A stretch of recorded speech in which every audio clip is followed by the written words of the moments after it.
Handsome, charming और दूसरों के छुपे हुए जज्बातों को मुंह पर लाने वाला लूसीफर हम सबके बीच अपनी सीरीज से पॉपुलर हुआ है, जहां पर डेविल होने के बावजूद भी वो कई मामलों में एक हीरोइक कैरेक्टर है। पर हो सकता है कि शायद आपको न मालूम हो कि ये सीरीज बेस्ड है डीसी की कॉमिक सीरीज सैंडमैन के कैरेक्टर लूसीफर पर। तो अगर आप भी लूसीफर सीरीज के बहुत बड़े वाले फैन हैं, तो आप बेशक जरूर जानना चाहेंगे कि लूसीफर की शुरुआत आखिर किस तरह से हुई और वो धरती पर किस तरह से आया।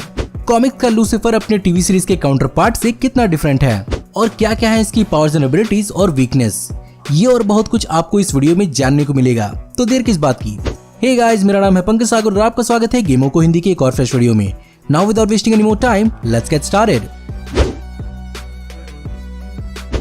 लूसीफर बेस्ड है रियल लाइफ के इसी नाम के माइथोलॉजिकल कैरेक्टर पर, जिसका जिक्र कई सारे रिलीजन्स में भी है और इसे कई जगहों पर शैतान, सेटन या डेविल भी कहा जाता है। और ग्रीक में लूसीफर के नाम का मतलब लाइट ब्रिंगर होता है। खैर, आज की इस वीडियो में हम रिलीजन के हिसाब से बात नहीं करेंगे, बल्कि सिर्फ और सिर्फ हम टीवी शो और कॉमिक बुक की हिस्ट्री पर ही चर्चा करेंगे, ताकि आप लोग के बीच ज्यादा कंफ्यूजन ना हो।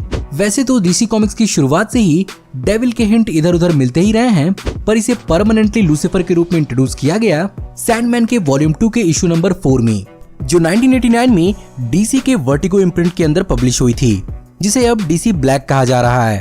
इस कैरेक्टर को क्रिएट किया था राइटर नील गाइमैन और आर्टिस्ट सैम कीथ और माइक ड्रिंगनबर्ग ने, जिन्होंने इस कैरेक्टर को ब्रिटिश सिंगर डेविड बोई पर मॉडल किया था। बाद में सन 2000 में इसका अपना 75 इशू का कॉमिक रन भी आया, जिसमें हमें इसकी असल ओरिजिन देखने को मिली। डीसी के सबसे पावरफुल बीइंग या फिर यूं कहा जाए डीसी के भगवान द प्रेजेंस ने अपनी सबसे पहली रचना समायल, माइकल और गैब्रियल नाम के 3 एंजल से की, जहां पर माइकल तत्वों यानी एलिमेंट्स को उत्पन्न कर सकता था, वहीं पर समायल इन्हीं की मदद से नई चीजों की रचना कर सकता था। यही कारण है कि उसने अपनी सबसे पहली रचना स्टार्स की, जिसके कारण उसका नाम लूसीफर हो पाया। वहीं पर गैब्रियल चीजों में हिसाब और पैटर्न उत्पन्न करने के लिए जिम्मेदार था। इसके अलावा समायल सारे के सारे एंजल से बहुत ही ज्यादा खूबसूरत था और भगवान का सबसे प्यारा बच्चा था। और जैसा कि इतिहास गवाह है कि सबसे प्यारा बच्चा ही सबसे ज्यादा बदमाशी करता है, समायल ने बदमाशी की सारी हदें पार कर दी और उसने स्वर्ग पर भगवान के राज को चुनौती देना शुरू कर दिया। यही कारण है कि उसे किंगडम ऑफ हेवन ने केओप्लाज्म नाम की शेपलेस वॉइड में बैनिश कर दिया, जिसे समय बीतने के बाद हेल में बदल दिया गया, जहां पर आत्माओं को पनिश करने के लिए भेजा जाता था। जहां पर लूसीफर ने कई सारे डीमंस को मैनिपुलेट करके आत्माओं को टॉर्चर करना शुरू कर दिया और नरक को असल नरक बनाया। और यहाँ पर लूसीफर ने 10 बिलियन सालों तक राज किया।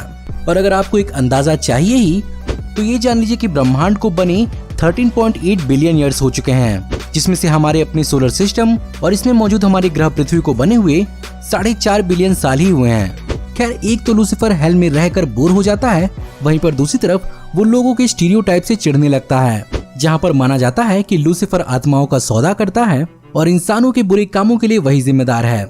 जहाँ पर लूसीफर इस चीज को पूरी तरह से गलत मानता है और वो ये मानता है कि जब भगवान के हिसाब से सब कुछ निर्धारित है, तो इंसानों की गलतियां भी भगवान की वजह से हैं और इसके लिए उसके पिता यानी भगवान ही जिम्मेदार हैं। इसीलिए वो नर्क को छोड़ने का प्लान बनाता है।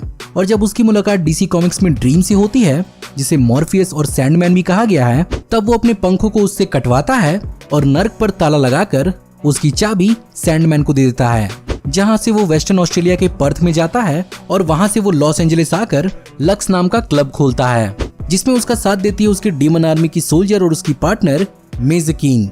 वहीं पर अगर बात करें शो की ओरिजिन की, तो लूसीफर ने अपनी कहानी डॉक्टर लिंडा को खुद ही बताई थी, जहां पर उसके माँ और पिता के मिलने से ही पूरा का पूरा बिग बैंग हुआ और इसी बिग बैंग में पूरा का पूरा यूनिवर्स बना, जिसमें लूसीफर, उसके भाई और बाकी के एंजल्स बने। और उसने भी कॉमिक की तरह ही गॉड के खिलाफ विद्रोह किया होता है और सजा के रूप में वो हेल पर राज करता है, जहां पर हेल से निकलने के लिए लूसीफर एरोवर्स के अर्थ 1 के जॉन कॉन्स्टेंटाइन का सहारा लेता है, जो उसे और मेज़कीन को अर्थ 666 पर लाकर छोड़ देता है, जहां पर कॉमिक से अलग लूसीफर अपने पंखों को मेज़कीन से कटवा देता है।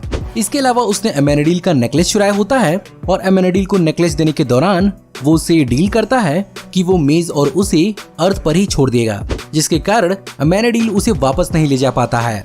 अगर बात की जाए शो की कॉमिक बुक से डिफरेंसेस की, तो यहाँ पर बहुत ज्यादा डिफरेंसेस हैं, इतनी ज्यादा कि इस टॉपिक पर मैं एक अलग वीडियो भी बना सकता हूँ और बेशक मैं बनाऊंगा जरूर। वैसे अगर बात करें पर्सनैलिटी की, तो यहाँ पर पर्सनैलिटी का बहुत बड़ा डिफरेंस है।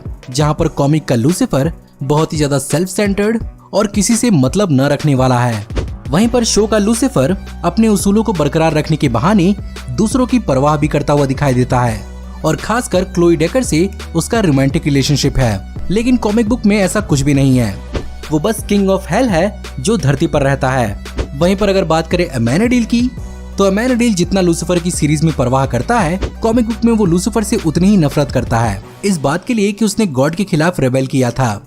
लेकिन अमेनाडील को लूसीफर अपनी होशियारी से बार बार हराता है। वहीं पर बहुत हद तक मेज़कीन टीवी सीरीज से सिमिलर है और लूसीफर की ट्रू पार्टनर है। अगर हम बात करें लूसीफर की टीवी शो या कॉमिक्स के अलावा किसी और अपीयरेंस की, तो लूसीफर हमें 2005 की कॉन्स्टेंटाइन मूवी में भी दिख चुका है, जिसमें इसका रोल पीटर स्टॉर्मेयर ने प्ले किया था और साथ ही साथ ये हमें एरोवर्स के क्राइसिस ऑफ इन्फिनिट अर्थ के क्रॉसओवर में भी दिख चुका है। अगर बात की जाए कॉमिक बुक के हिसाब से पावर्स एंड एबिलिटीज की, तो आपने भगवान के पावर्स के बारे में सुना है। बस यही मान लीजिए कि इसके पास किसी भी चीज को उत्पन्न करने की पावर नहीं है, इसके बजाय ये सब कुछ कर सकता है। यहाँ तक कि ये पूरे के पूरे रियलिटी को अपने हिसाब से अल्टर भी कर सकता है। यही कारण है कि इसने अपने भाई माइकल को ट्रिक करके डीसी यूनिवर्स के बाहर एक बिग बैंग क्रिएट किया था और इसी के चलते इसने अपना एक पूरा का पूरा यूनिवर्स भी क्रिएट किया था और वहाँ का भगवान बना था। फर्क बस इतना है कि इसने अपनी क्रिएशन को अपनी पूजा तक करने से मना किया था, क्योंकि वो बेसिकली हमेशा फ्री विल की वकालत करता रहता है। तो हाँ, ये सारी की सारी चीजें मिलकर उसे प्रेजेंस के बाद डीसी का सबसे ताकतवर बीइंग बनाती हैं। सबसे ताकतवर मतलब सबसे ताकतवर, बट सर्टेनली इसे टीवी शो पर बहुत ही ज्यादा ह्यूमन लेवल पर दिखाया गया है, जहां पर इसे टीवी शो के हिसाब से रिलेटेबल दिखाने के लिए इसके पावर्स को बहुत ही कम एक्सप्लोर किया गया है। लेकिन अब जैसा कि नेटफ्लिक्स के पास इसके राइट्स आ गए हैं, शायद हमें लूसीफर नेटफ्लिक्स के अंदर थोड़ा और ताकतवर दिखी जाए। सो गाइस, ये थी डीसी के कैरेक्टर लूसीफर की ओरिजिन वीडियो। मुझे मालूम है आप में से बहुत सारे लोग लूसीफर की फैक्ट वाली वीडियो देखना चाहते हैं। यकीन मानिए, मैं उस वीडियो को जल्दी से जल्दी अपलोड करूंगा। फिलहाल अगर आपको ये आज की वीडियो पसंद आई हो तो इस वीडियो को लाइक जरूर करिएगा। मुझे उम्मीद है आपको लूसीफर के बारे में बहुत कुछ जानने को मिला होगा। इसके 5th सीजन में हमें उसका भाई माइकल भी दिखाया जाने वाला है, तो होपफुली अब आप समझ ही चुके होंगे कि माइकल आखिर कौन है। बाय द वे, आप में से कितने लोग सीजन 5 के लिए एक्साइटेड हैं, मुझे कमेंट में जरूर बताइएगा। इसके अलावा अगर आप लूसीफर के बारे में कुछ और भी जानते हैं तो उसे भी कमेंट में इंक्लूड करना मत भूलिएगा। हमारी आने वाली ऐसी फ्यूचर ऑसम वीडियोस को देखते रहने के लिए हमारे चैनल को सब्सक्राइब करिए, बेल वाले आइकन को दबाइए और हमारी वीडियोस को बिना मिस किए हुए एंजॉय करते रहिए। इसके अलावा अगर आप चाहें तो हमारी इस वीडियो के लिंक को अपने दोस्तों और ग्रुप्स के बीच में जितना हो सके उतना शेयर करें।